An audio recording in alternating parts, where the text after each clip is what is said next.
IDFC பேங்க்கில் இப்போ சமீபத்தில் ஒரு 20% அதோட ஸ்டாக் வேல்யூ இறங்கிருச்சு. ஏன்னா ப்ராஃபிட் வந்து ஒரு 560 கோடி ரூபா வந்து கூப்பப் பண்ணிட்டாங்க அப்படின்னு சொல்லி ஒரு கம்ப்ளைண்ட் வந்திருக்கு.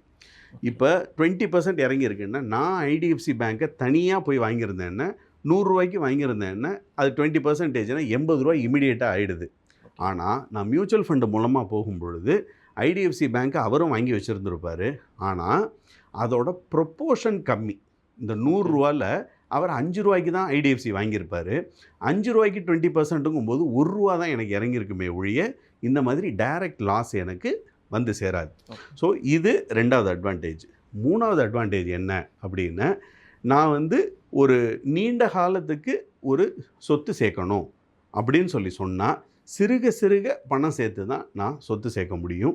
அதுக்கு மியூச்சுவல் ஃபண்டில் எஸ்ஐபி அப்படின்னு ஒரு கான்செப்ட் இருக்குது. அதன் மூலமாக நம்ம வந்துட்டோம் அப்படின்னா நம்மளுக்கு சிறுக சிறுக நம்ம பணம் சேர்த்தோம்னாலே நம்ம வந்து பெரிய வெல்த் அடைஞ்சிடலாம் அப்படிங்கிறது என்னுடைய கருத்து.